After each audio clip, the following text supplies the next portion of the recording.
तो देखेंगे साथियों, सबसे पहले मैं उन सभी को कहना चाहूँगा एक चीज़ कि जो भी हमारे कंटेंट को चुरा करके और स्क्रीनशॉट ले करके इस्तेमाल कर रहे हैं, मैं काफ़ी दिनों से उनको देख भी रहा हूँ, ठीक है? बस मैं नज़रअंदाज कर रहा था, लेकिन अब बहुत हो गया। अगर आप लोग इस तरह करेंगे तो फिर मैं गलत कदम उठाऊँगा और फिर हमें गलत कदम उठाने पर आप मजबूर हमें मत कीजिए। मुझे सब पता है कि कौन क्या कर रहा है, कौन कहाँ से गया, ठीक है? तो इसीलिए बराए करम ये लास्ट वार्निंग मैं दे रहा हूँ फिर से आपको कि इस तरह की गलत हरकतें ना करें। तो आइए साथियों, देखेंगे फ़िलहाल एक बहाली निकली हुई है जिसका नाम है बिहार परिचारी, ठीक है? ग्रुप डी, ठीक है? इसमें जो है कार्यालय परिचारी की भर्ती यानी कि बहाली निकाली गई है। आपको इस वीडियोज़ में हम ये भी समझाएँगे कि ये कार्यालय परिचारी क्या होता है, ठीक है? इसका फॉर्म जो है वो कब से भरा जाएगा और इसके लिए कितना फ़ीस लगेगा फॉर्म भरने का और एग्ज़ाम कब होगा। और साथियों, इसमें जो योग्यता रखी गई है वो केवल फ़ोकानिया पास, अगर या तो आप मैट्रिक पास हैं तो मैट्रिक, फ़ोकानिया है तो फ़ोकानिया, ठीक है? तो चलिए इस वीडियोज़ की यहीं पर हम शुरुआत करते हैं। तो साथियों, यहाँ पर सबसे पहले आप समझने की कोशिश कीजिए बिहार सरकार सामान्य प्रशासन विभाग। यहाँ पर देखेंगे प्रेषक हैं डॉक्टर क्या कहते हैं बी राजेंद्र, ठीक है? सरकार के प्रधान सचिव हैं ये। सेवा में सभी अपर मुख्य सचिव, प्रधान सचिव, सचिव बिहार पटना, ठीक है?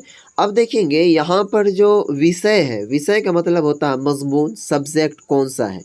ये कह रहा है कि बिहार कर्मचारी चयन आयोग को स्नातक स्तरीय संयुक्त प्रतियोगिता परीक्षा, इंटर स्तरीय संयुक्त क्या कहते हैं प्रतियोगिता परीक्षा, कार्यालय परिचारी, परिचारी विशिष्ट कोटि 4 के रिक्त पदों की क्या कहते हैं अधियाचना उपलब्ध कराने के संबंध में।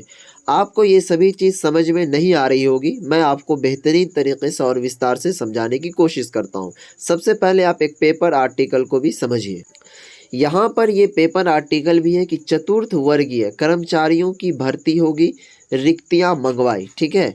अब देखेंगे आज़ीज़ साथियों, सबसे पहले आप इनको समझिए कि ये कार्यालय परिचारी क्या होता है, ठीक है? और इसका काम क्या होता है। सबसे पहला चीज़ आप समझने की कोशिश कीजिएगा, कार्यालय का मतलब होता है ऑफिस, ठीक है? इस तरह आप इसको समझिए, या फिर आप इस तरह कह सकते हैं कि कोई एक डिपार्टमेंट है तो उसका कोई ना कोई एक ऑफिस होता है, ठीक है?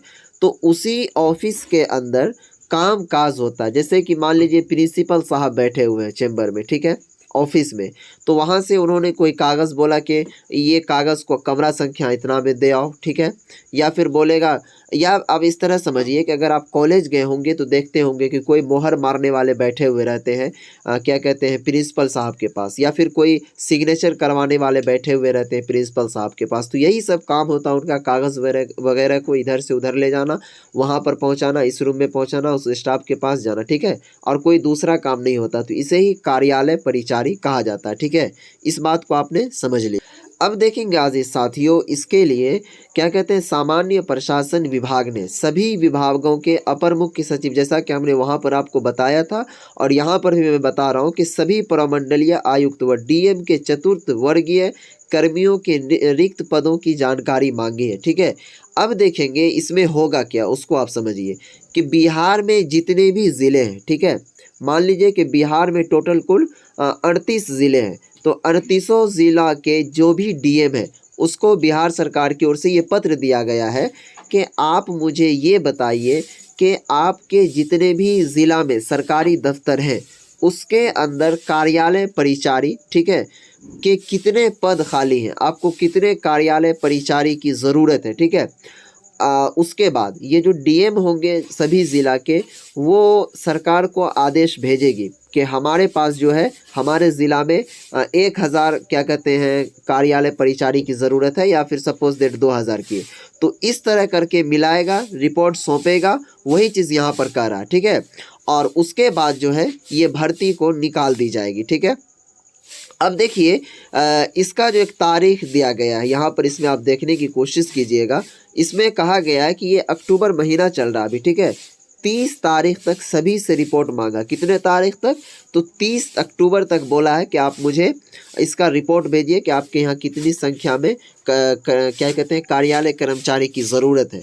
उसके बाद जैसे ही वो डीएम आदेश यहाँ से भेजेंगे कि 30 तारीख तक सबमिट वो करेंगे, उसके बाद फिर जो आपका हो सकता है मे बी क्या कहते हैं 4 से 5 नवंबर के बीच आपका ये फॉर्म के आवेदन की प्रक्रिया जो है वो शुरू हो जाएगी। और इसमें देखें गाजी साथियों, सैलरी भी आपकी अच्छी खासी होगी। 19,000 से सैलरी स्टार्ट होता है और इधर उधर सारे भत्ते मिला करके अगर आपके पास मौलवी का भी सर्टिफिकेट होगा या फिर आलिम का भी होगा तो कुल मिला करके 28 से 30,000 समथिंग ये क्या कहते हैं आपका मंथली पहुंच जाएगा। तो ये बहुत ही अच्छी बहाली है, ठीक है।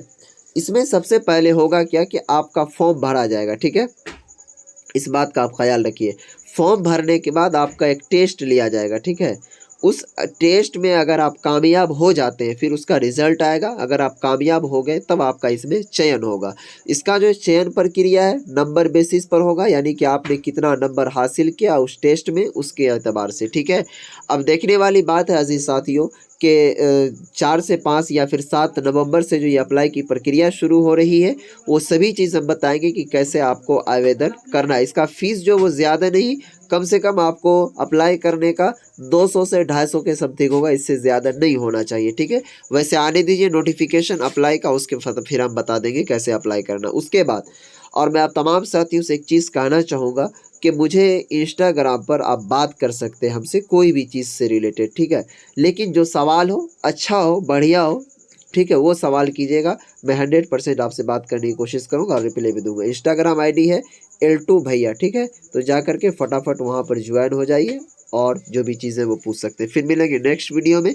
दीजिए इस वीडियो से इजाज़त, तब तक के लिए बाय, खुदा हाफिज़।